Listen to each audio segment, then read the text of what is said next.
Today is Tuesday, August 16th, 2022. The time is 9 a.m. It's the special meeting of the Board of Fire Commissioners. Ms. Gomez, would you do a roll call for us, please? Woods Gray. Here. Commissioner Babcock. Present. Commissioner Hara. Here. Commissioner Harvey.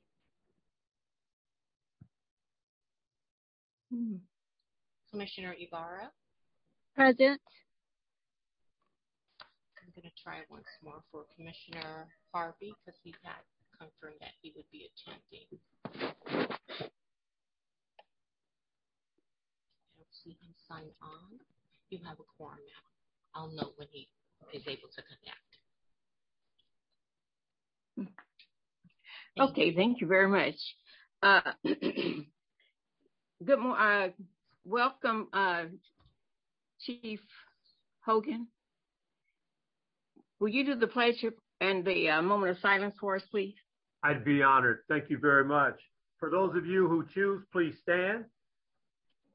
Place your right hand over your heart.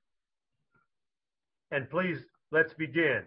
I pledge allegiance to the flag of the United States of America and to the republic for which it stands, one nation, under God, indivisible, with liberty and justice for all. Would you please remain standing for a moment of silence in honor of past and present members of the Los Angeles Fire Department who devote their lives to the protection of all the communities of Los Angeles.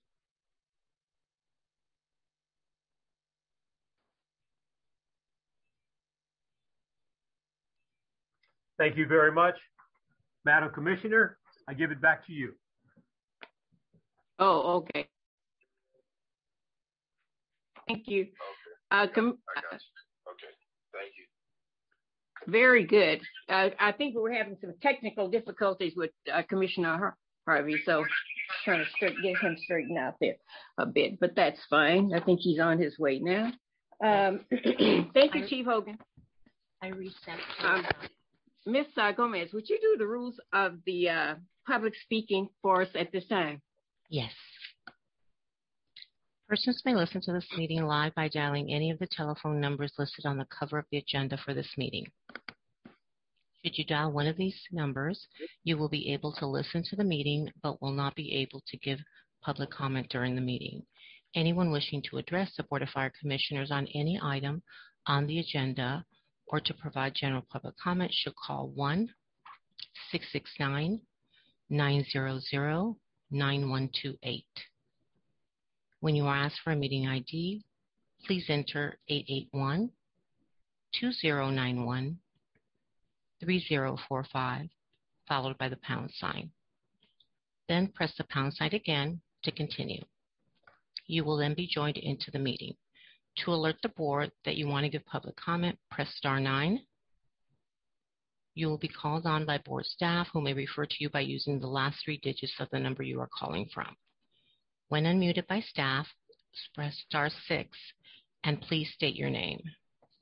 As a reminder, public comment will be limited to 1 minute per agenda item and up to 2 minutes allowed for agenda items. At the request of the speaker will be afforded an additional 1 minute for general public comment, for a maximum of 3 minutes total per speaker. Time cannot be ceded to another speaker, and an individual may speak only once during the public comment period. Only those who are in the queue when the President begins the public comment section of the agenda will be allowed to speak. These instructions may also be found on the front page of the meeting agenda. Thank you. Thank you very much. Okay. I know, I'd like to welcome Commissioner Harvey to our meeting. He's our new commissioner, and wish him the best here with us. It's a fun place to be, as you well know, because you're no stranger to this meeting. I don't know if at this time, Commissioner, you would like to say something, or if you want to wait and say it later. I There you are. Okay. Just really looking forward to being a member of the commission. I'm a life resident of Los Angeles, and as everyone knows, I spent 42 years as a member of the department. So this is an opportunity to give back both to the community and the department, and hopefully we can get a lot of good things done. Very good. We welcome your experience and expertise. Very good. We're at item one, the commissioner's comments. Are there comments from the commissioners? Yes, Madam President, this is Commissioner Babcock. Good morning, Commissioner Babcock. We missed you. Yes, thank you. I'm returned back from my travels abroad, so good wonderful. to be back. Thank you.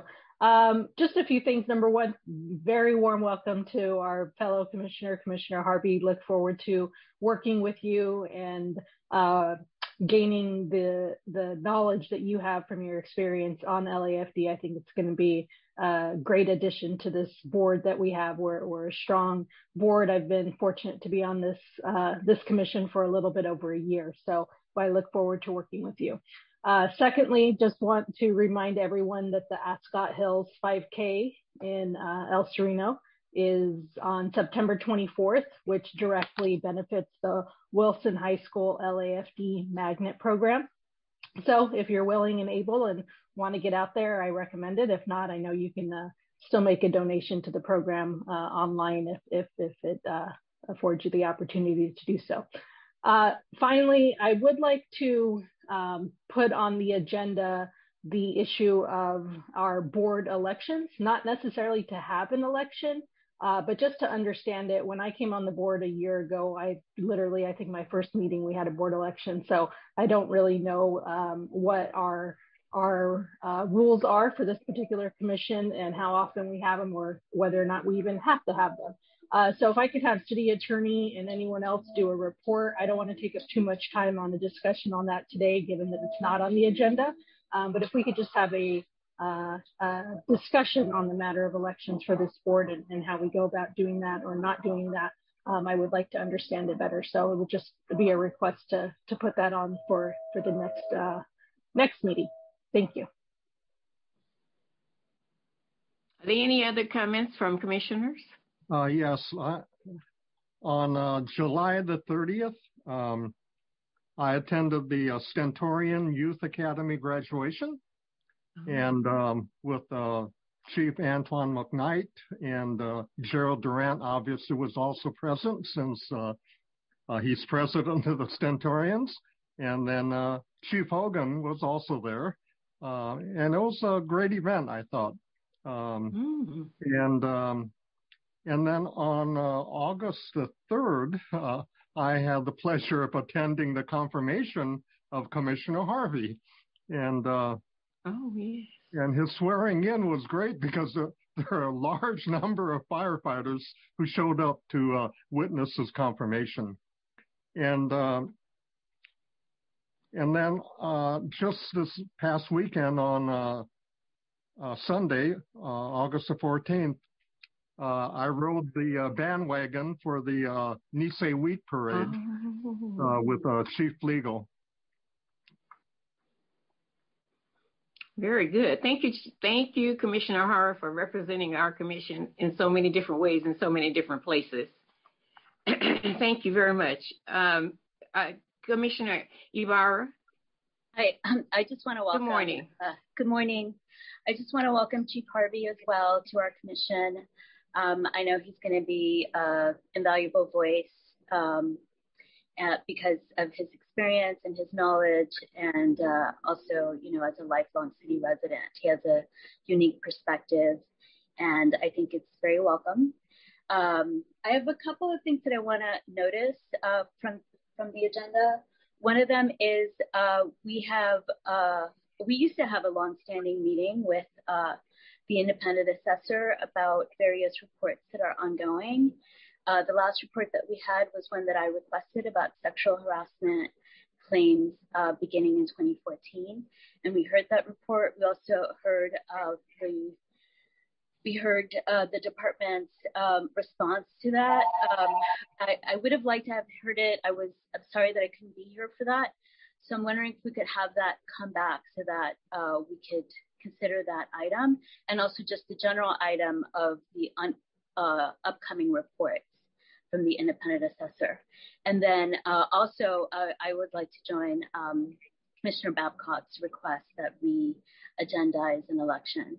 So thanks again, and welcome Chief Harvey to the commission.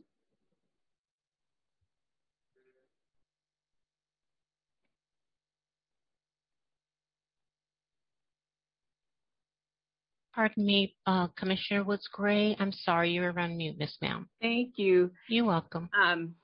I want to congratulate Chief Poyer on his retirement and wish him the best and thank him for his many years of service to the LAFD. His services will be missed, and wish him the best in his future endeavors. And I will take under advisement all of the suggestions that came out of the comments as far as the agenda is concerned. Thank you for your input. Okay, let's see. The next item on our agenda, if there are no more comments from commissioners, we will move to item 2, and that's the report of the fire chief. And today we have Chief Hogan, because Chief Crowley is away on business, city business. Thank you so much, Madam President, honorable commissioners, Deputy City Attorney, Ms. Gomez, and to the management and staff of the LAFD. My name is Armando Hogan, and I serve as the Chief Deputy in charge of all LAFD administrative operations.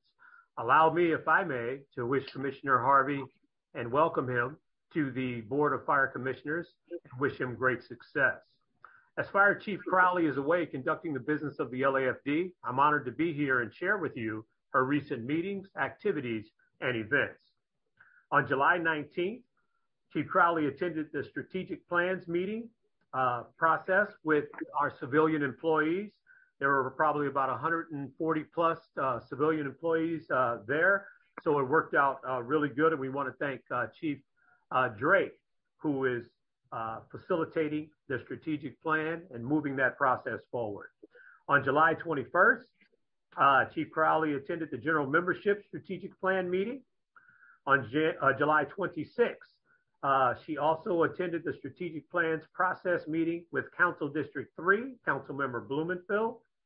On July 29th, there was also a meeting for the Strategic Plan Goal Achievement. On August 2nd, she attended Chief Poyer's retirement luncheon. And as you have already mentioned, Chief Poyer is off to greener pastures. On August 3rd, she attended the confirmation of Commissioner Harvey. So once again, we welcome him. On August 5th, she attended the Hurricane Camp meet and greet with the FEMA administrator. On August 9th, she visited Fire Station 46 and also later that same day attended the LAFD Cadet Recognition ceremony. So she was very excited about that. On August 10th, she attended the LAFD Arson Barbecue there at Frank Hotchkiss Memorial Training Center as the members from Arson and their staff put on a very wonderful luncheon there. On August 11th, she attended the Boyd Street documentary virtual launch as we learn from that particular incident and look at all of the different ways to keep our people safe. Later that same day, she attended the work environment training that we're conducting at this particular time. And as we stand today on August 14th through 16th, she is there with FEMA, the Board of Visitors National Fire Academy at Emmitsburg, Maryland. So that completes her report. I'll take any questions if you have any. Thank you.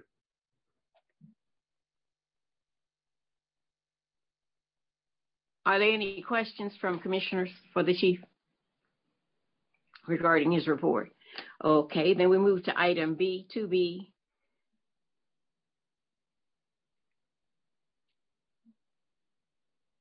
Oh, meetings and events. Who's doing 2B? Is Graham somewhere? I didn't see him. Yes, that'll be Chief Drake. Will be doing item 2B, ma'am. Oh, Chief Drake, okay.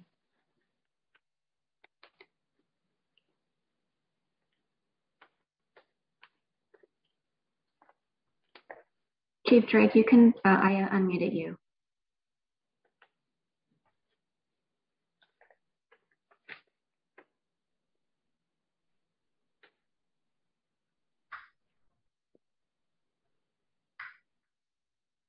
Good morning, Chief Drake. It's good to see you. Are we able to? We're still having an issue. We can see that you're unmuted, but it looks we don't have audio for you, sir. Madam President, if you're okay with that, why don't we move to item 2C? We can come back after we get that issue addressed. Okay, we can do that. Let's move to 2C with the medical director.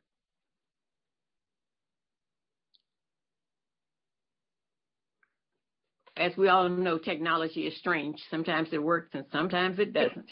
Give me a second. Give me a second to give Dr. Senko access. Oh, okay.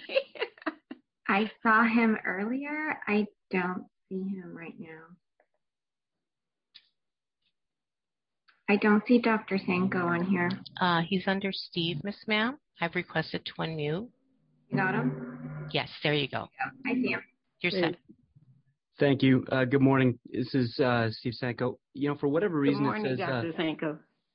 Madam Commissioner, it says I'm unable to start video because the host has stopped it. Would you be amenable to a verbal report without my video? If that's all we can get, we'd love to see you. But if you can't get it, can the host reinstate his video? Or There we there we go. You can, Dr. Sanko. I just gave you the access. Go ahead. Wonderful. Thank you so much.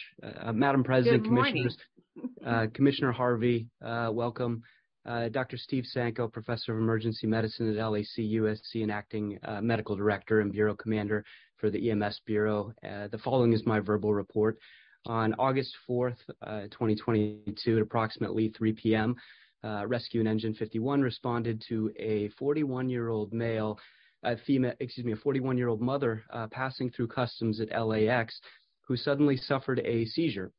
911 was activated, and using our unique tiered dispatch system, our 911 telecommunicators quickly suspected that the seizure-like activity was in fact a unique form of cardiac arrest. They prompted public safety on scene to perform chest compressions and to get an automated external defibrillator, an AED, which they did, and shocked the patient before restarting CPR. LAFD members arrived on scene and shocked the patient back to life, providing appropriate post-resuscitative care and transporting to a local hospital where she's making a recovery. For 20 years now, the LAFD EMS Bureau has maintained a public access defibrillator program at public buildings here in Los Angeles, including around the harbor and at LAX. And we've teamed up with officers at those locations to promote early activation of 911 and early provision of officer-administered CPR and use of AEDs. This is now the second month in a row that you've heard about a public safety officer performing CPR and using an AED to restart a sick patient's heart. So very, very exciting. That same week, on August 3rd, LAFD received a call from another mother calling on behalf of her 4-year-old girl who had an insect bite on her finger that had started to get infected. She had no access to health insurance or primary care. It was off hours. The 911 telecommunicator used our tiered dispatch system and their training to select this family for attention by our dispatch-initiated telemedicine program. They were immediately attended by video by one of our emergency medicine trained advanced practice providers who took the full history, performed a focused physical exam, including a social history to identify barriers to care and opportunities to connect that patient to ongoing care, made the diagnosis of simple early cellulitis, a type of skin infection that was not dangerous, prescribed medications, and made follow-up recommendations. A couple days later, the child was doing great, and the mother was very thankful. LAFD's mobile integrated healthcare work helps to decrease total mission time for other engines, trucks, and rescues, and in some cases can be used to avoid dispatch of traditional resources altogether. This approach saves time and money, improves patient satisfaction, helps LAFD patients to get high-quality care and get back to work, or in this case, daycare, and help relieve ED congestion that ultimately contributes to increased ambulance patient offload times. And this ends my report. Oh, thank you very much. It's always good to hear of all the great work that LAFD is doing to help save lives.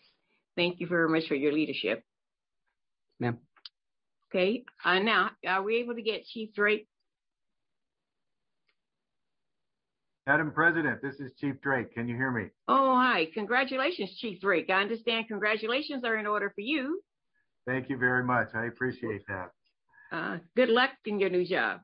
Thank you. And Madam President, Chief Hogan, Fire Commissioners, Roy Harvey, welcome. Pleasure to see you back. City Attorney, and I just wanted to state that it's an honor to present for Emergency Operations as your new Emergency Operations Commander. And I will provide a brief summary of recent incidents over some time. August 5th, LAFD resources responded to Walgrove Street in Mar Vista for a physical rescue assignment, a one-story single-family dwelling that was structurally compromised and had fire due to a physical rescue assignment that was dispatched to a car that had crashed into this building. There was numerous extrication issues, again, structural integrity issues. Our urban search and rescue people responded to this incident and provided extrication and transport to a hospital of an occupant who is also known as a celebrity. Due to HIPAA, we won't disclose any other information, but we also tried to address and did effectively the homeowner concerns of the Save Card, Red Cross, and any other considerations because there was an occupant inside of this home. Mm-hmm. On August 8th, we opened or launched our TV Therapeutic Van 94 in LA County Superintendent's 2nd District, Holly Mitchell's office at Fire Station 94. And during their first week, they've already had 15 incidents. On August 11th and 12th, there was a Lancet lot cleaning on 108th and Clovis in Fire Station 64's district in Council District 8 with Council Member Maurice Harris Dawson, and numerous department agencies in clearing an illegal dump site, homeless encampment where there were illegal drugs, 3 to 4 feet of brush, and numerous other public safety hazards. And some of us might think, oh, this is a very highly sensitive issue, but it turned out being a great endeavor with our wildland fuel management unit in clearing this lot and improving the conditions there with our council office. So it ended up turning into a great community relations event. And incidentally, the homeless were rehoused and relocated and accommodated in every respect that we could. Mm-hmm. In Operation Central Bureau, we had a civilian fatality fire on August 10th in Fire Station 2's district, which was a large 2-story apartment where there was one unit well involved with fire, one victim. Our arson counterterrorism people investigated the issue, and then we had a partnership with MySafe LA and South Bureau with a smoke alarm canvassing, and where we also got into the neighborhoods and replaced some of the CO2 detectors. We have noticed in years past when we do these canvassings after fatality structure fires, it's a great opportunity to improve the relations of the community and also make them safer with these endeavors where we're actually installing smoke alarms and carbon monoxide alarms. August 14th, Fire Commissioner Hara, Deputy Chief Legal, retired Chief David Yamahata, and Roy Kazaki with Light Force 3 went to the 80th annual Nisei Grand Parade in Little Tokyo. Oh. Another great community relations event. And that concludes my presentation on major incidents with it. And once again, thank you for the opportunity to serve on this behalf. I'm excited for this position. Thank you very much. And thank you for the update on all of the different things that are happening in our community. Very good. Are there any concerns or questions for the Chief? Okay, very good. Then we move on. Thank you, Chief Drake. Thank you, ma'am. We look forward to seeing you next meeting. Okay, very good. Now that completes item 2, and we're on item 3. Item 3 is public comment. I see that we have a number of hands up. I see at least 6. Ms. Gomez, how many do you see?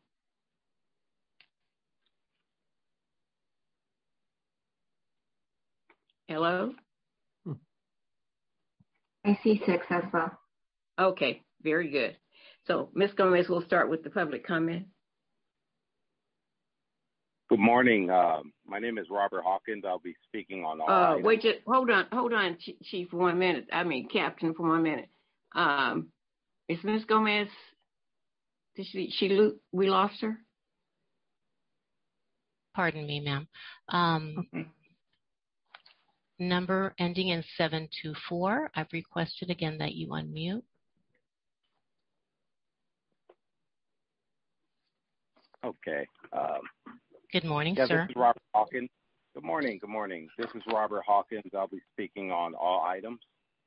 Thank you. You have 3 minutes. Perfect. Good morning, Madam President Woods Gray, all fire commissioners, Fire Chief Hogan, and everyone else in attendance. My name is Robert Hawkins. I'm the Executive Vice President representing the Los Angeles City Centurions.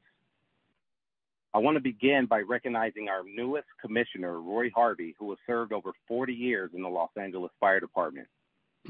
Commissioner Harvey, we're looking forward to working with you, but most importantly, we look forward to the opportunity to continue to grow the department that benefits everyone. Next, the Centurions would also like to recognize Rebecca Nimberg for her great service. We wish her well in all future endeavors, and we appreciate the fact that she was here working with us, doing everything she could to move this organization forward.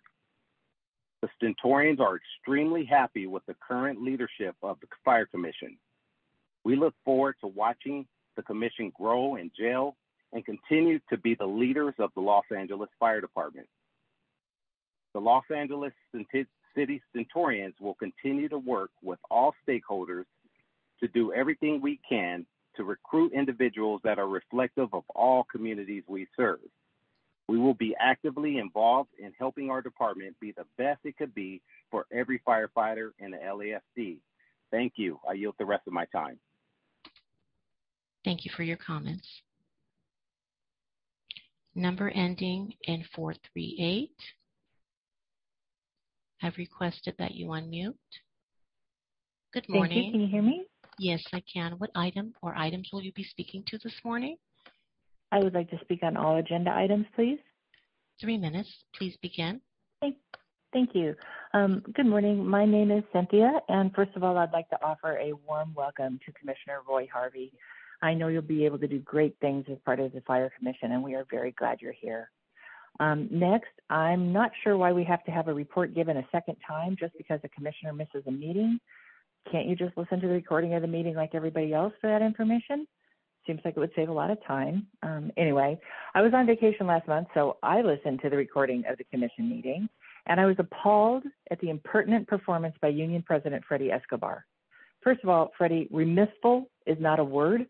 And second, how dare you address the commission in such a disrespectful manner? The brothers and sisters whose names you insist on invoking every single time you speak should be aware that you don't even understand the rules of how the commission is run. Your performance was that of a petulant child who didn't get his way, verbally abusing the head of the Fire Commission, your boss, for holding a meeting she was legally entitled to hold. Didn't it occur to you, Freddie, that unlike you, President Woods Gray had done her research and consulted the city attorney to ensure she was acting appropriately? That it was absolutely appropriate for Commissioner Rebecca Nimberg to be present at last month's meeting since Commissioner Harvey had not yet been confirmed by the City Council. There was absolutely no excuse for your lack of civility and decorum in addressing the commission, and you owe President Woods Gray an apology as public as the tantrum you pulled last month. And I'm extremely curious why the union president is claiming to speak on behalf of the mayor. It reeks of corruption and collusion, especially for a mayor who is more focused on India than Los Angeles, and for a union president who fake represents his brothers and barely represents his sisters. The elephant in the room during commission meetings, Freddie, has always been and will continue to be you, blowing smoke to divert attention away from the fact that you refuse to acknowledge the opinions of 1,300 of your own union members from the Deloitte study for some twisted agenda you have concocted. So shame on you, Freddie. Your ignorance and lack of understanding about how commission meetings are run was completely on display. And now everybody can see for themselves how inept, unprepared, and desperate you are. The union will be in much better hands when you are no longer the president. Thank you very much. Thank you for your comments. Caller ending in 575. Good morning. Please confirm. Good morning. Good morning. Hi, thank you for having me. Commenting on all items. Thank you. 3 minutes. Please begin. Sure, my pleasure. At first, I wanted to welcome Commissioner Harvey. We're super glad that you're here. Yeah, your role is really important. All of you, your roles are really important. And I want to do a shout out to President Woods Gray. You have been doing such a good job and managing all of this, all the commissioners. And I do want to add to what the last caller was talking about regards to Freddie Escobar and the disrespectful way he treats you guys, in particular the president. And I agree that he does owe President Woods Gray an apology. I did listen to last month's commission meeting because I was also unable to attend, and it was really appalling and childish of how he attacked it. It's like, it seems to me it's like he's got another agenda and he doesn't like not getting his way. So that's really concerning. And speaking on behalf of the mayor was really weird. And I don't think he speaks on the behalf of the mayor. So it was just really disrespectful. And I was disheartened to see him treat you all that way. And I think that he does owe you an apology. And I don't know how he keeps that position, but he needs to go. I think the fire department deserves much better representation. That's somebody who is than somebody who is a petulant child and abusive. Thank you. Thank you for your comments.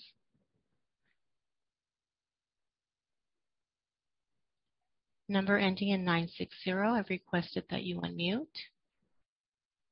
Please confirm the agenda item or items you will be speaking to this morning. Good morning.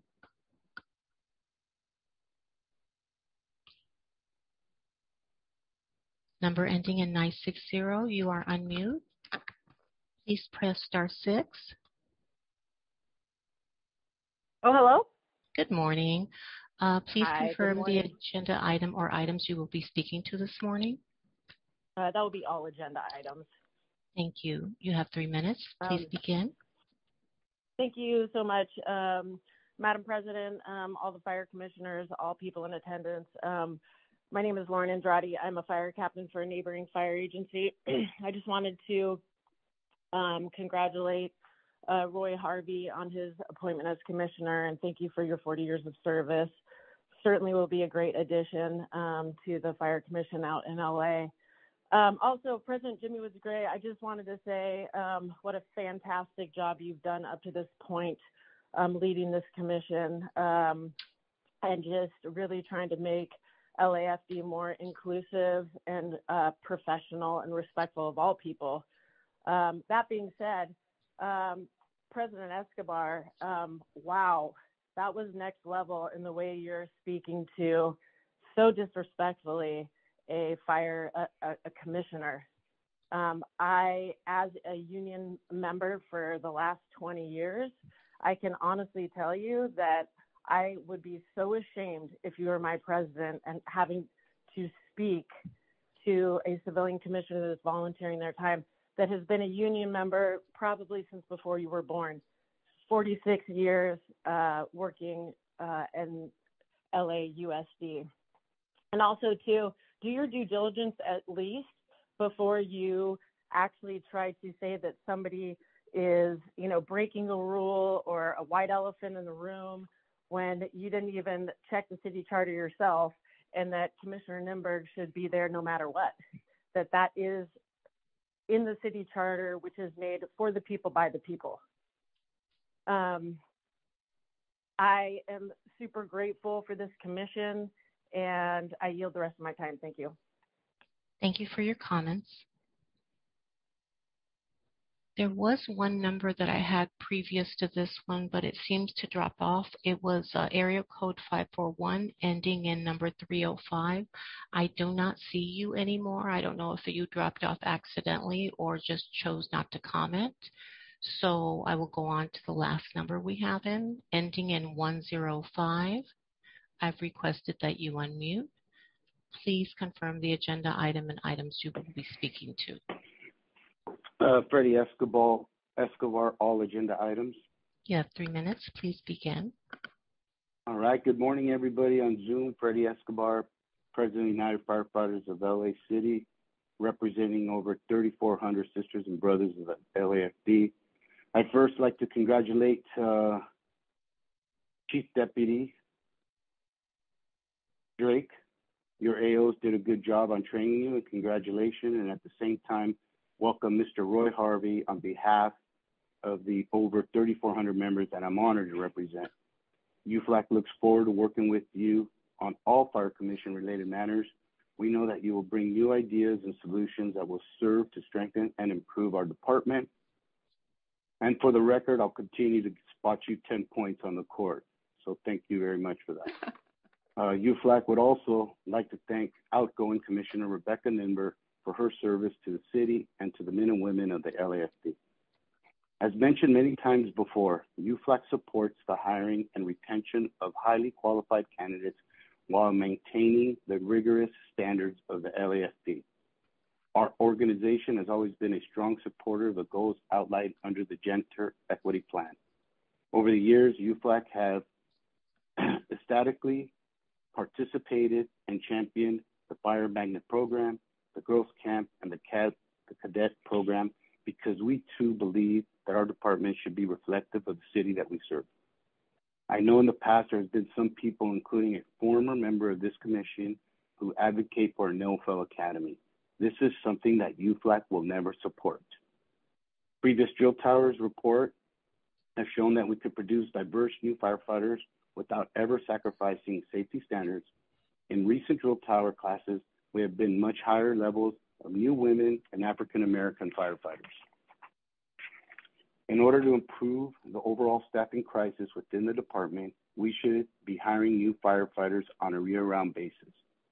UFLAC has always been committed to achieving a more equitable fire department and will continue to work with the department and our employee groups to recruit and retain the best candidates in our country.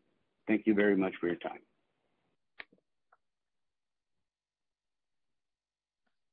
Thank you for your comments.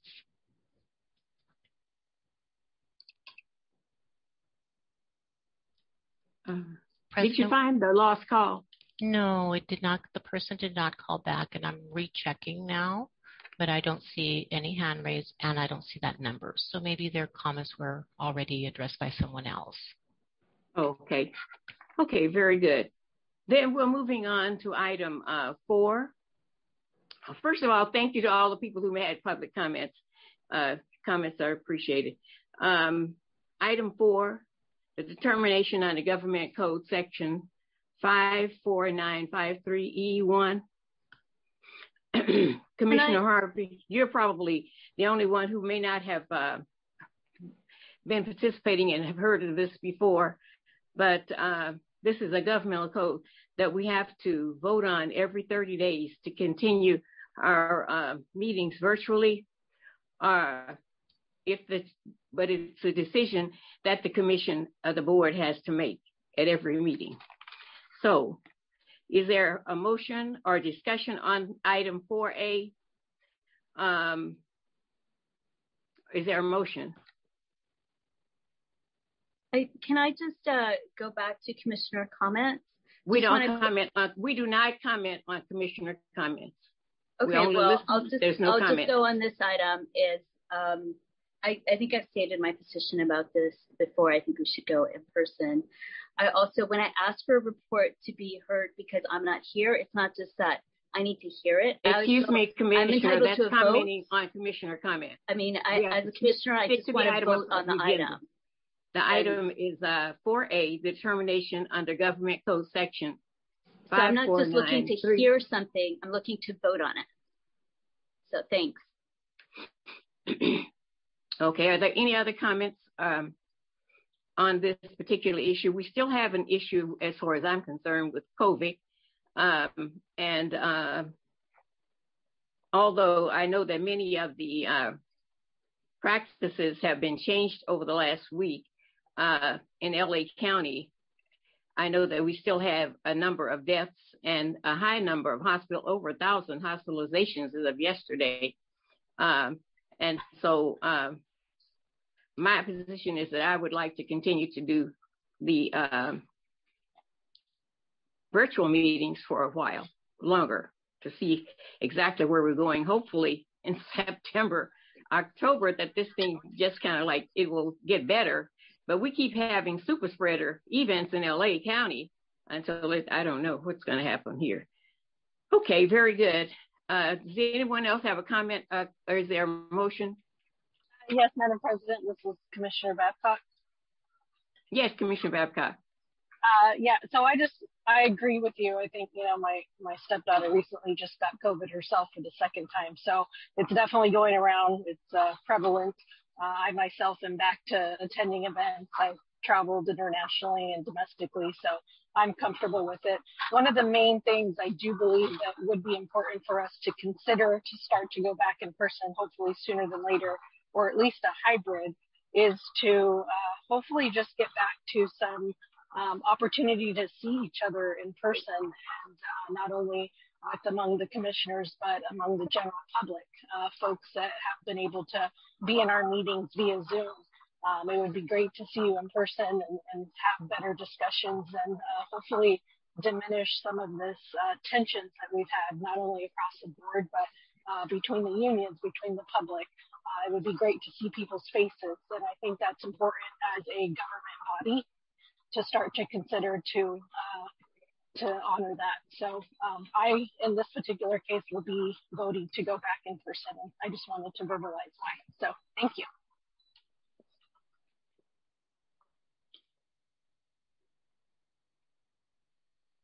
Dr. Hara, Commissioner Harvey, you have a comment? Or if no comment, maybe you have a motion.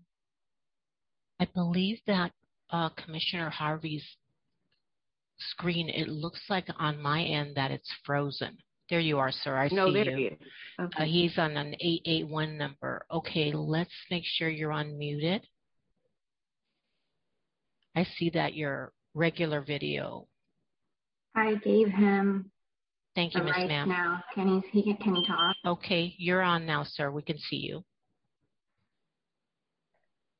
He's connecting to audio now. It still says he's on mute. Okay, we're asking him to unmute now. now. Now he's there unmuted. You go. Okay. Yes.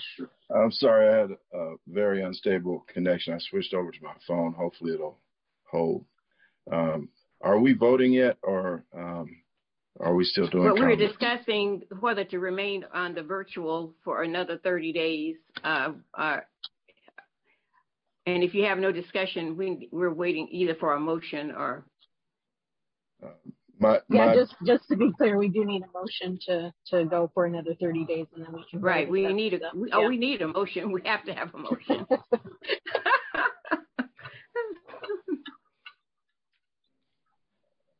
Then I so move. Okay, is there a second? Second. Okay, so it's been moved and seconded that we, pursuant to AB 361, which is the bill that created this code section, the commission has determined that COVID-19 state of emergency continues directly to impact the ability of members to meet safely in person. Ms. Gomez, would you do a roll call, please? What's Gray? Yes. Babcock? No. Hara? Aye. Harvey? Aye. Ibarra? No. Motion carries. Okay, very good. Moving on to item 5. That's the consent agenda items. We vote on those as a blanket, all the items in the section, unless there is a item that one of the commissioners wishes to pull or discuss outside of the motion to move the consent agenda. We have by the way, I hope everyone is working from the revised agenda. there was a revised agenda.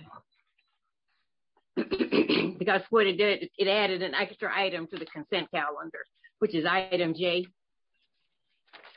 So we have items, for item 5 has items A through J. Are there any items there that anyone wishes to discuss? If not, a motion is in order to approve the consent agenda. A motion to approve consent items A through J.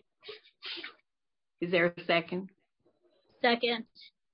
Okay, it's been moved and second that we approve items A through J. Ms. Gomez, would you do a roll call, please? Woods Gray? Aye. Babcock?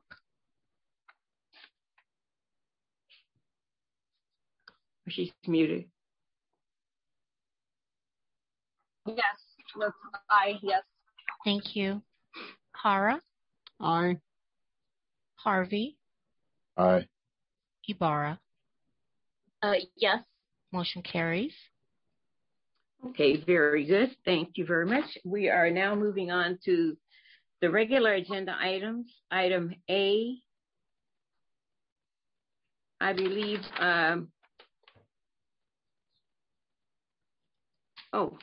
Chief Larson is doing that report, I believe, again. Good morning, President Woods Gray, Commissioners. Good morning, Chief Larson. Chief Hogan, Command Staff, City Attorney Wynn, and guest. Congratulations, Chief Harvey, on becoming a new commissioner. I'm excited to work with you. I'm Chris Larson. I'm in charge of the firefighter recruitment section, and I'm giving a report back because, unfortunately, Commissioner Babcock, you weren't here last time I gave the report, so we continued it for this week. Thank you so much, Chief Larson. Oh, not a problem. This is just a report back on the items that we had discussed, which were preference points for residents that live in the city or people that belong to our youth programs or high schools within the city of Los Angeles. And those provisions are defined by the charter. So right now, the only charter allowed bonus points for interviews only is through military. So if we were to investigate doing a extra bonus points for something, we would have to go through and request a charter change. This was also brought up at Public Safety Council. And in addition, there was a question about requirements of a residency prior to being hired. I was given a document yesterday. Chief Terrazas had asked that question in 2015 and got an opinion from then City Attorney Vivian Swanigan. And it talks about the donational requirements for people. So those requirements that mandate that an applicant be a resident of a certain prescribed period of time prior to application, and those have been struck down in the federal courts as a violation of the constitutional right to travel. So if we were to, if the commission or the city were to enact something different, that would work. But unfortunately, in this case, that is not allowed by federal law. And the other thing I would just say from a recruitment perspective is there is a nationwide shortage of firefighters. Everybody, both career and volunteer. And as I read articles from around the country, more and more departments are actually relaxing their requirements for living in a certain area just so they can attract quality candidates. And I foresee this being a problem for maybe the next 3 to 5 years. So I would caution us as an organization about trying to make something more restrictive than keeping it as it is right now. But I'm welcome to any comments that you have, questions. Okay, very good. Thank you, Chief. Are there any questions or concerns from the commissioners regarding this report? First of all, thank you, Chief Crawley, for taking the time to put this together and doing the diligence to inform us. Completely makes sense on the federal violation. Just so I'm clear, in terms of giving any preferential points, that would mean if you lived in the city of Los Angeles, that would mean we would have to do a charter change. Is that correct? Yes, ma'am, that is correct. And it's, this, when we talk about preferential points, those points only occur at the interview. And honestly, with the prep programs we have, the interview is not the place that people struggle. We have people struggle at every different point in the process. some it's passing the written, some it's passing CPAT, some it's passing EMT, and some it's passing background. So, because it's a merit-based system, when you get to the backgrounds, giving them the extra points at the front end really doesn't offer the candidate that much of an advantage. Makes sense. Perfect. I really appreciate you just laying that out, and the understanding that even having our youth programs throughout the city is hopefully going to get them past that interview process. And then, of course, the physical agility aside and working through any testing beyond that, of course, is just working with those candidates within the city probably a little bit more versus getting them past the interview process. It sounds like they're probably getting at least the opportunity to compete. Yes, and now that we have our youth programs, we'll start our girls camp, and we have girls camp in October. We have our Metro Fire Youth Academy starting in October. So now that we get these programs and our cadets are back in the fire station, that is our progressive pathway for youth to become, eligible to work for the department. And we're excited about that and some other programs that we have going on that are going to be available for our youth. So it's an exciting time for our youth. Excellent. Thank you, Chief Crowley. Look forward to hearing more on that as you continue to progress everything throughout the department. So thank you so much. You're welcome. Thank you. Very good. Are there other comments from commissioners? Commissioner Ibarra. Hi, thank you for this report. This was something that we've discussed in the department for a very long time. And I think the first time that I was made aware that this was something that there was a movement for was actually from the Stentorians, and it was way back. I probably requested Chief Terrazas to get that opinion, and until you mentioned it, 2015 would have been about right. And so I do remember having discussions with the prior president of the Stentorians about whether that was a good idea. I still think it's a good idea. I understand that it's a big legal impediment to have, to have a charter amendment to do that, because that's a pretty big hurdle. I still think, though, that if it ever got on the ballot, that it would get widespread support in the city and that it probably would pass. So the challenge here is sort of getting it on the ballot. But when people talk about hiring in the city, and when you talk to, just the average person, they do feel that there should be some preference given to people who live in the city, and perhaps even in the county. So that's just my 2 cents on that. Thank you. Okay, thank you. Are there other comments from other commissioners?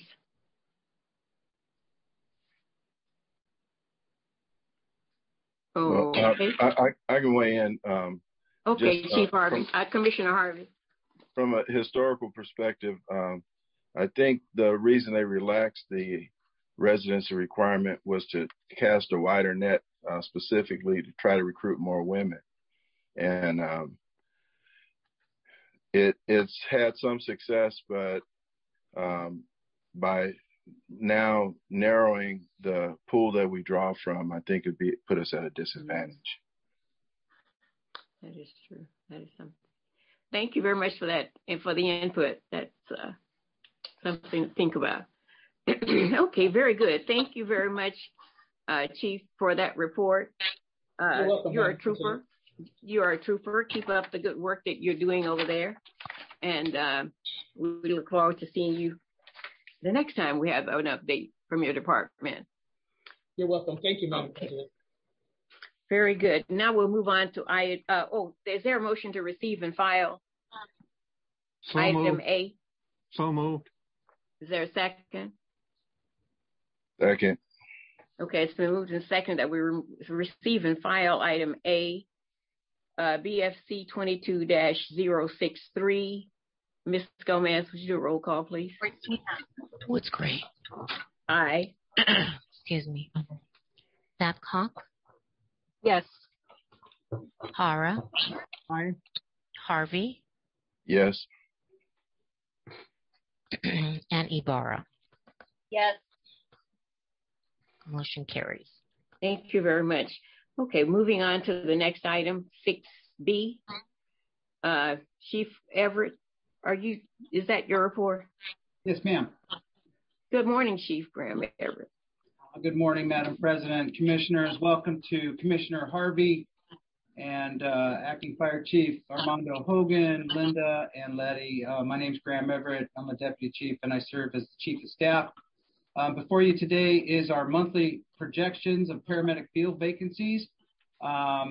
This is a report that we provide every month that highlights our projections for retirements and for vacancies that are otherwise realized. As we go through the numbers, we use this data to better plan for our drill tower classes, our paramedic school graduations, and anything that we can do to keep our resources staffed. So as you look at the chart on page 2, we're going to reach our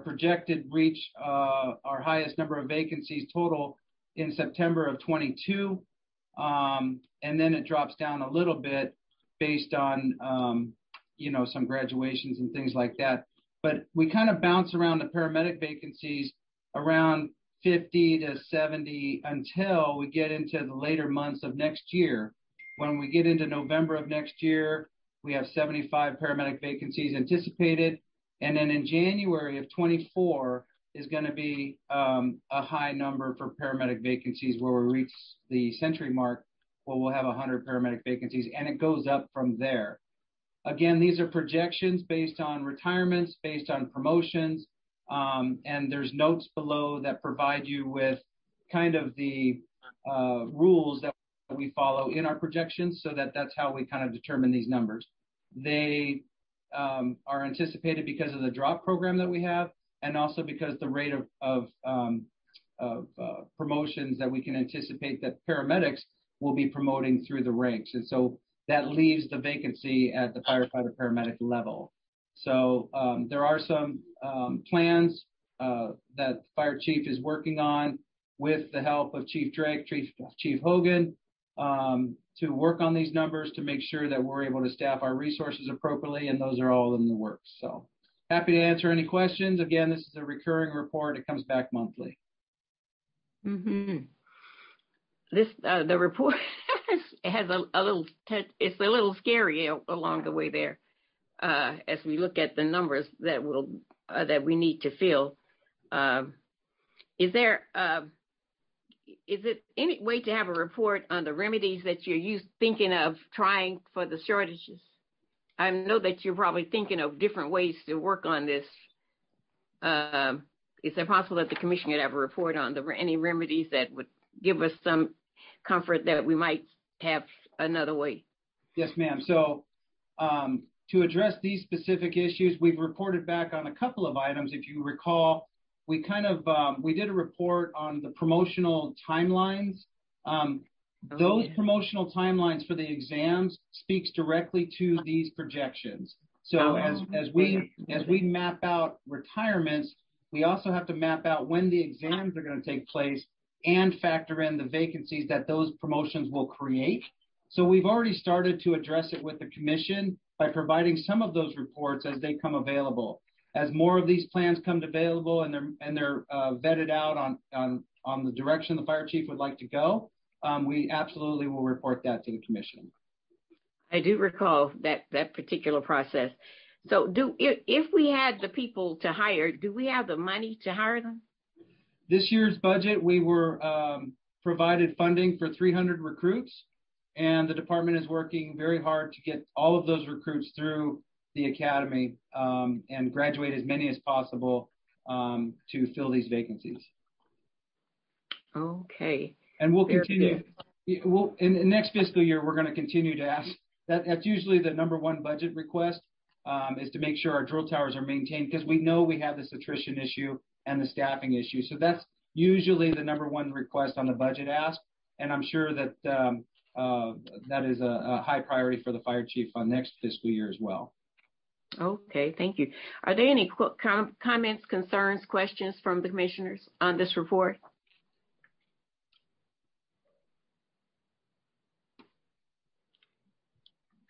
No? Okay, seeing no one wanting to speak, we will then move to, did I hear someone? No, that was something different. Okay, we will, it's at this time that we can have a motion to receive and file. Thank you very much, Chief Everett? Yes, ma'am. Motion to receive and file. Okay, it's the second. Second. It's been moved and seconded that we receive and file BFC 22-071.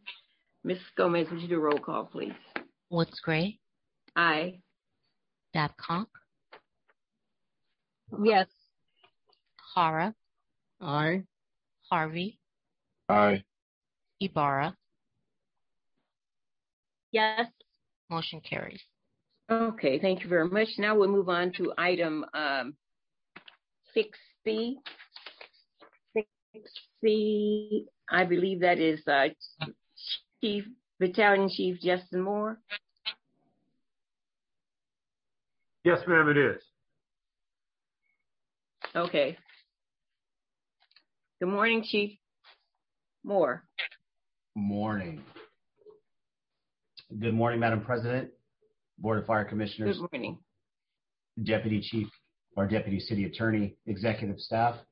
I am Battalion Chief Justin Moore. I serve as the Executive Officer in Administrative Operations, and today I will be joined by Captain Amy Bassman.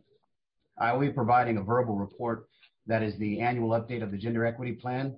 This report contains information and recommendation, as well as goals and objectives aimed at resolving inequities and improving the status of women within the LAFD.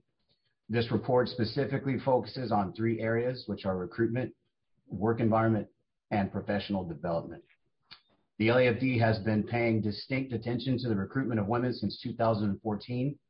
The annual Gender Equity Plan was implemented in 2015, and at that time, the department had 3,191 sworn employees, 89 of which were women.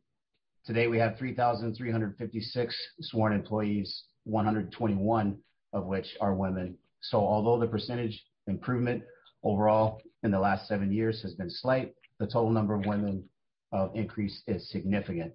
The department has grown by 5.4%. However, the women have increased by 27%. And when it comes to the update over the past year, there were 4 main goals, and I will briefly go over the 4 main goals to give a short summary of the successes and where we fell short. Goal 1 from the last plan was to maintain the current recruitment plan, which promotes fairness and attracting and hiring well-qualified and diverse candidates. Recruitment was able to improve. We sent a member to Camp Pendleton to recruit women, so organizationally, we were able to do something this year that we haven't been able to do in the past. What we fell short due to the COVID-19 pandemic and budgetary constraints is we were unable to hold our expos as we normally do. The partnership with ESPN was discontinued, and we lost our main avenues of recruitment for diverse candidates. Goal number 2 was expand youth programs with the intent to draw interest in the fire service from program participants. Our high school magnet programs, we lost a little ground from 2019 to 20, going from 31% to 29% female. But in 2021, after we got back into the schools, we saw an increase, and we're now at 30%. The pandemic suspended girls' camps, cadet programs, and the academies. But as you heard Chief Larson just a little bit earlier today, those programs have been re-implemented, and we look forward to continued growth. Goal number 3, develop effective methods to collect, monitor, manage, and analyze all available data. Now, our ability to track candidates in our enterprise record system, or ERS, was improved. So we do have a better ability to track some of the data, but almost all of the goals associated with IT were postponed because of having greater priority projects due to the shortage in our IT section. Goal number 4 was to develop COVID-19 contingency plans in coordination with the city's COVID-19 plans. So what we did was interview prep. Our ALP programs were done online, and our recruitment efforts were pointed through targeted social media efforts, which we found some success. In the ALP in person, where we fell short, the interviews were discontinued in person, but again, we were able to continue that virtually. Our goals and action items for recruitment. Moving forward, our strategy is to continue interview prep virtually, regardless as to when we are able to go back in person, because as mentioned earlier, we don't want to decrease our candidate pool which was brought out by Chief Hogan. We want to get as many people as possible exposed to the LAFD to successfully recruit women. The increase in the number of sworn member participation in youth programs is goal number 2. So girls camp, fire academies, and our magnet programs, we want to increase in marketing the LAFD. Goal number 3 for recruitment is develop effective methods to collect, monitor, manage, and analyze all available data. So this is an effort to figure out what best practices are, which recruitment methods work the best. So we want to use data to help us to find out exactly what the best practice is and continue in that direction. And also goal number 4 is to continue to use social media for recruitment of LAFD and to use our members as envoys of the LAFD by teaching them about the process of getting hired on the LAFD and creating mentor-mentee type relationships. And that will show that we want to promote LAFD as a place for women. Some of our challenges are budgetary constraints. So with staffing and not having as many members as we need out in the field to sustain the way we normally operate, and difficulty with getting technology across the finish line due to budgetary constraints and, again, higher priority projects. And then the other challenge is attrition. By the end of this calendar year, we'll lose 9 women, and by the end of 2024, an additional 10. So we have our work cut out for us if 5% is going to continue to be our goal. Now I would like to ask Captain Bassman to come forward and to give her delivery on the second area of focus, which is work environment. Good morning, Madam President, Commissioners, Executive Staff, and all the attendees. My name is Amy Bassman. I am a captain within the risk management section. I handle all external litigation and I oversee the records unit. So to continue on with the work environment, which is addressed in the second part of this plan, in 2015, the LAWFS conducted a workplace environment study where it was determined that women in the field felt less accepted, experienced biased treatment, were singled out, and unassured that if work environment issues were reported, that they would be received support. In 2021, an independent assessment by Deloitte confirmed those claims. This was published in a document titled LAFD Current State Organization and Training Assessment. The analysis was categorized into 6 primary pillars, which created an individualized look at the members and the relationship to work, people, organization, well-being, learning and development, as well as technology. 4 of those 6 pillars validated the LAWFS study regarding the work environment. I'm going to share with the board a few examples from these 4 pillars. The first one, people. 56% of sworn women experience bullying or harassment versus just 19% of men. The second pillar, organization. Only 10% of the women responded favorably to the statement, senior leaders make an effort to improve employees' work experiences. Third pillar, well-being. Only 13% of sworn females responded favorably to the quote, my organization has a genuine interest in my well-being, unquote, while 56% of civilian female employees responded favorably. Additionally, only 9% had a favorable response to the LAFD being a, quote, humanistic workplace, unquote. And the last pillar, learning and environment. Focus groups highlighted a current lack of, but the need to emphasize interpersonal skills such as inclusive behavior, managing conflict, and how to foster positive teams. So what are the goals and action items for the work environment? They're outlined in the 24 initiatives in the Deloitte assessment. 15 of the initiatives will improve gender equity and inclusion, and all of which are outlined on the page 8 of the Gender Equity Plan update. Back to Chief Moore. So I'll continue with the third and final portion of the Gender Equity Plan is professional development. This area discusses the current status of women and what is necessary to improve the status of women on the LAFD. So prior to the implementation of the Gender Equity Plan in 2015, there were 92 sworn women, 52% of which held promotional positions, so that's 48 women in total. Today, we have seen an increase in the number of women promoted to engineer, but the numbers are still decreasing as far as promotions. Of the 121 women, 28%, or 34 women, hold promotional positions. However, it is notable that the highest ranking sworn member is our Fire Chief Crowley, proving that there is no glass ceiling, and I'm sure is a source of encouragement to the women and men alike in the LAFD. Again, the goal of this portion of the Gender Equity Plan is to develop and improve the status of women in the LAFD, and it's twofold. First of which, the goal is to develop and implement a professional development program with incentives to improve performance and provide opportunities for employee advancement. And the second fold is to strengthen training and education opportunities for the LAFD members. Both goals are accomplished in part through implementation of the initiatives in the Deloitte assessment with those 8 recommendations under leadership and development, which are noted in the Gender Equity Plan, and also talent management recommendations 2 through 4. So the goals and action items for professional development moving forward are the incentives, or something that motivates our members to do something about equity and inclusion. We need to prescribe to our membership what it is that we're looking for in our formal leadership. Our fire chief recognizes this and is developing a strategic plan for 2023 to 25, revisiting our mission statement, our value statement, and soliciting contemporary ideas.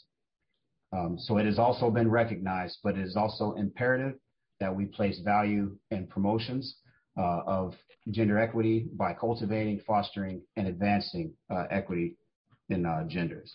So in conclusion, I will close with the reiteration of the Gender Equity Plan's goals, which is to assist in creating and upholding an inclusive environment that promotes fairness and resolves gender inequities. We are at a defining moment organizationally, and it's important that we recognize and implement the recommendations from the assessment by Deloitte. Also, that we recognize the larger than normal attrition rate that we have over the next 2 years. Brother and sister needs to be more than just words. We need to treat our fellow members with dignity. The women on the LAFD should feel valued, the work environment should be as comfortable, and the opportunities should be equal. At this time, I would be happy to answer any questions. Thank you very much to both of you for the report. A very thorough report, lots of information, and also we see we have a lot of work to do.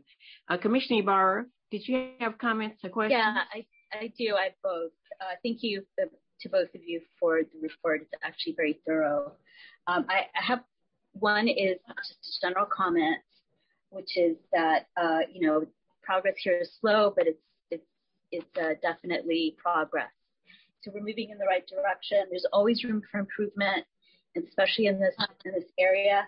So I just want to point out that to also put some emphasis on racial diversity and ethnic diversity within gender equity. So especially with respect to minority women, especially with respect to Latinas, we should have 50% of the women in the city are Latinas, so 50% of the women that we're recruiting should be Latina. As of 2021, it was 16%, so we still have a really long way to go. And I just hope that we have some strategies that sort of focus on those subpopulations, because that's also, that's a big part in income disparities is, if you get an opportunity, this is a great job. A lot of women who could do it would love to do this. And so that's also part of equity. So that's one thing that I always want to mention. And then I also have some, there's some interesting information in the report. And I'm curious as to one of the points that you make in page 5. There is a bullet point that recruitment of women can be hindered by the vaccination mandate and could affect future testing. That's interesting. Can I have more information about that? So that information is from recruitment and their experiences that just like everyone else, that there are some people that have a viewpoint on the vaccine. And as a result, understanding that the city of Los Angeles has a vaccine mandate, that they might choose to work somewhere where it's not the case. Are there a lot of departments that don't have vaccination mandates in Southern California? I'd have to get back to you about Southern California, but I know nationwide there are agencies that don't have this same mandate. I would say that for us, and you could correct this if I'm wrong, like the people who want to come work at LAFD, it's geographically, the other places that are going to be competitive with us are going to be in Southern California. So I'm not worried if, Texas doesn't have a vaccine mandate. People who are going to want to work in Texas are different than people who want to work here. But that's still, though, thank you for the information. That's yes, very interesting. Yes, ma'am. Interestingly enough, Houston, Tennessee, and Atlanta have recruited some of our people who were on our list, and they've gone to work there. So I don't know. The other comments or concerns, Commissioner Babcock. Yes, thank you, Madam President. So one of the things I was just curious about, and I'm not sure if it was ever addressed in this study, and it's maybe something that I need to dive in a little bit deeper, but was there ever any question, just out of curiosity, of anything that would preclude women to want to get into the fire service because they're afraid of having to go on maternity leave someday, or thinking about the future of having children, that it may not be a career in which, would accommodate that kind of situation for them if they did want to start a family? And not necessarily to have to answer the question, but maybe just the thought. If not, or if so, as far as I'm concerned, the City of Los Angeles Fire Department, it's such a diverse place in terms of opportunity of, of course, you go in and you become a firefighter, but beyond becoming a firefighter, there are opportunities to promote. There are certain things that you can do within the field, within the career, specifically at LAFD. So I'm not sure if it's ever something that's spoken about or talked about. I think if it's not, it may be an elephant in the room, and maybe I don't even know if we are allowed to from a legal perspective. But again, I think it's something that, as a woman, as someone who recently had a child, thinking about maternity leave and careers that allow us to do so is a challenge. So I'm not sure if it's something that's addressed, but I imagine if it's not, it could be something that could, the NCAA athlete that's coming out of USC or UCLA, if we're not able to recruit them and that's something that comes up, I would want to try to figure out how we can get across that. So that's just my 2 cents, and really appreciate all the hard work and everything that's done behind this study, and look forward to being part of commission that's going to move the mark out of these areas. So thank you so much. Yes, ma'am. And to comment on what you just spoke about, and if Captain Bassman wants to comment as well, I'll start by saying that that's a big reason why we want our membership to understand the process. We want our membership to understand the work environment for women and to have relationships so that they can speak to that. There are women who are successfully starting and having families in this industry, not to say that there aren't some difficulties as we grow and learn how it is, the differences with different genders. We're going to make our programs better. We'll have more of an ease of allowing our members to take advantage of family leave and those things so that they can have successful careers as well. So it's being done successfully, not without difficulties sometimes as we grow. But we do have women that are facing that challenge, being supported by the men and women of the department, and are able to start and have families with successful careers in the fire service. Excellent, thank you. And I should be remiss that, I know it's not, I wish it was more, considering my own husband didn't take much of a paternity leave, but not sure how much of any, the male firefighters are taking time off, and maybe there's just, those that are, it should show that, hey, you can still take time off and be successful in this particular career, and your job is not going to go away if you go off and have a baby. So thank you so much for commenting on that. Yeah, I can also add to that if you would like. I know from the recruitment standpoint, just talking to women that are interested or possibly interested in being a member of the fire department, the vaccine mandate is definitely a topic of concern. It's really mostly a concern of women who are looking to become pregnant in the future. In regards to pregnancy itself, I think that's the perk of having those recruitment type of events where us women on the job can explain who have kids like myself how to be a mom and be a firefighter and a member of the fire department. So that has not been a hindrance in regards to recruitment. And the LAWFS is working on making policy enhancements for the pregnancy and just making sure that the policy is clear in conjunction with the risk management section. Excellent. Thank you so much for commenting on that and being an example for future women that come on that may want to start families. So thank you. Thank you. Mm-hmm. Are there other comments, concerns, questions from other commissioners? Actually, I have a question and a comment. Question Go ahead, Commissioner. is, the Deloitte CERT report came out a while back. Has there been any specific things done already to address the issues that the women have identified? Yes, I can speak to that, Commissioner Harvey. The Deloitte study, if you were to look at the recommendations, part of the recommendations on the diversity, equity, and inclusion section have to do with making some organizational changes, and we've implemented those by starting the beginning of our bureau, our Human Resources Bureau, by having us meet together and come up with our committee to make changes. We will soon have a diversity, equity, and inclusion plan. The strategic plan also takes part in creating that bureau, and Chief Gutierrez and his section are working hard to make those improvements along with the timelines that came with that Deloitte study.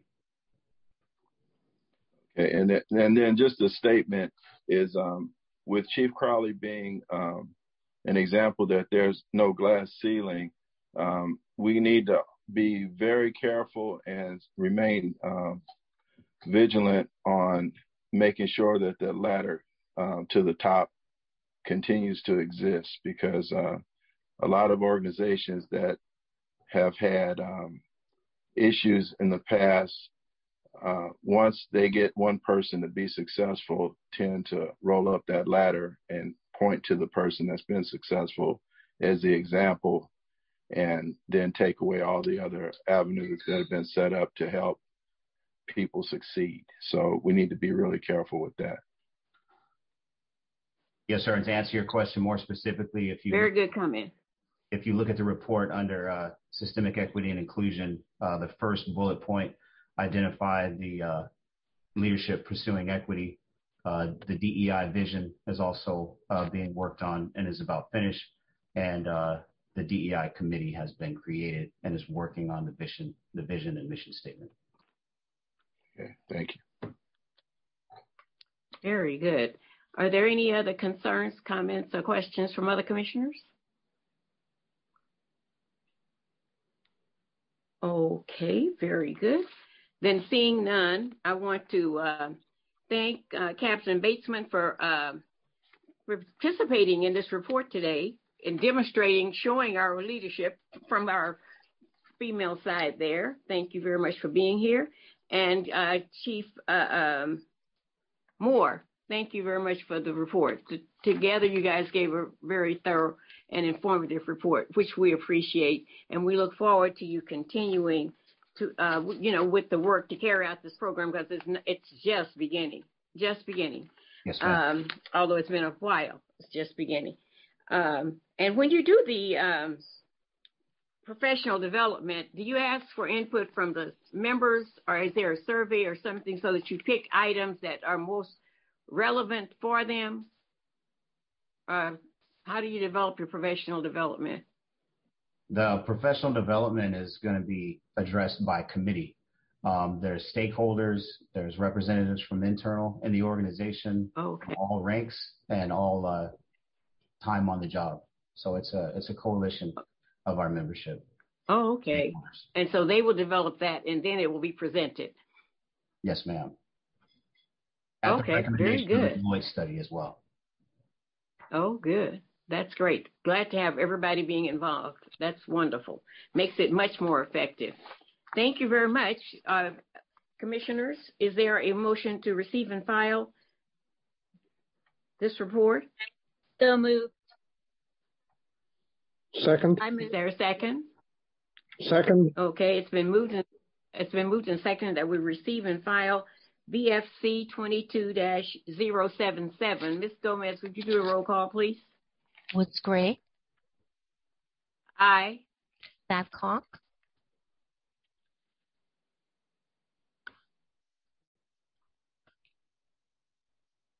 Commissioner Babcock. She dropped, Letitia. Okay, I know she's having issues, technical. Commissioner Hara. Aye. Harvey. Aye. Ibarra? Yes. Motion carries. Thank you very much. Thank you very much. Okay.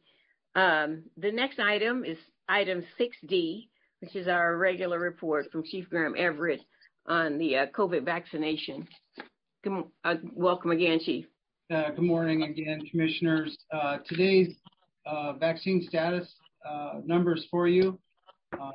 We have 3,384 sworn employees and 344 civilian employees. Of the sworn, we have 2,951 members that are vaccinated. That's about 87%. And we have 313 civilian members that are fully vaccinated, which is just about 91%. We have 323 sworn members that have filed for some sort of an exemption. 278 of those are religious, and 33 of those are medical. 12 of those are both religious and medical. To date, we still have about 150 that we've received back from the Personnel Department, and 2 of those exemption requests have been approved by the Personnel Department. At this time, we have 2,951 members on the sworn side that are fully vaccinated, as I mentioned. And with the exemptions that are on file, the 323, we have 3,274 members who are compliant to the ordinance as it's written. On the civilian side, we have 313 that are fully vaccinated, 13 that have requested exemptions, and 326 total that are in compliance with the ordinance. That's 95%. And on the sworn side, the number of people compliant is about 97%. Right now, we had, or when we go into the administrative leave portion of people that are not compliant, we served 357 sworn members with a 48-hour notice that they're going to go on administrative leave if they were not compliant, and one civilian member. So a total of 358 people were notified 48 hours notice. Before they were placed on unpaid leave, 127 of the 357 became compliant, and 230 were placed on administrative unpaid leave. Of that 230, 210 became compliant after they were put on leave, and 16 members resigned, 2 members retired early, and 2 members have been discharged. We still have 17 people on unpaid administrative leave, and they're currently pending the separation process through a Board of Rights. Today, we have 19 members that are currently off in isolation with COVID-19. In isolation, we have 11 members that are off. 7 are on light duty, and they have not returned to full duty at this time. And 1 member is on a longer-term light duty status and has not been able to return to duty at this time. Those are the numbers for today. I'm happy to answer any questions. When the Personnel Department approves their request, what happens to them next? So there's on an approval coming back from the Personnel Department to the Fire Chief, it requires the department to go into a reasonable accommodation process to determine what duties the member can participate in. And so that process is still pending with the chief. For the members that received a denial from the Personnel Department, those members can appeal, and they're provided that information. That appeal, too, goes to the Fire Chief, and the reasonable accommodation process would ensue depending on how that appeal goes. Are they still testing in the fire stations twice a week? Yes, ma'am. That's to be compliant. Members that are not vaccinated are required to test, and they're also required to wear a mask. Okay.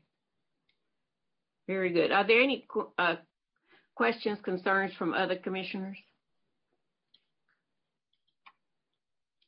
I have a question. So based on your report, it it sounds like there's less than 20 people that are non-compliant that are pending Board of Rights. That's correct, Commissioner. We have 17 that are pending a Board of Rights for separation. And has that been scheduled, or is that something that's pending? Or it seems like this has been going on for quite a while. I'm wondering if having the people pending Board of Rights is having a negative impact on morale. I've heard anecdotally that it is, but we have a board process that we're working through. We currently have a board going on today for one of those members that fits into that category. So we are working through the list. At this time, we have a limitation on the number of Board of Rights that we can do, and I'm working with the city attorney to see if that number can be increased. But that's the process we have to do to separate folks. Thank you. Okay, very good. Thank you. Are there any other concerns, questions for the chief?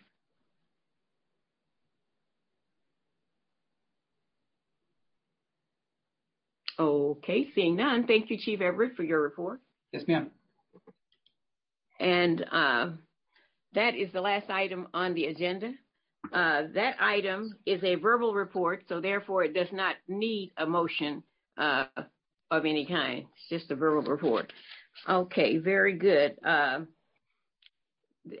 Since that is the last item on our agenda, a motion to adjourn is in order. Is there a motion to adjourn the meeting? So moved. Is there a second? Second. Okay, it's been moved and seconded that we adjourn our meeting. Ms. Gomez, would you do a roll call, please? Woods Gray.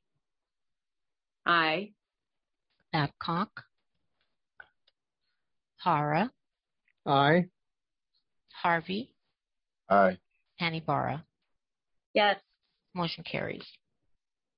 Thank you very much. Thank you. The meeting is adjourned. Thank you, commissioners, for having a full house today. Wonderful. And thanks to all the people who did their reports, great reports. And we look forward to the next meeting in 2 weeks. Have a great rest of the weekend.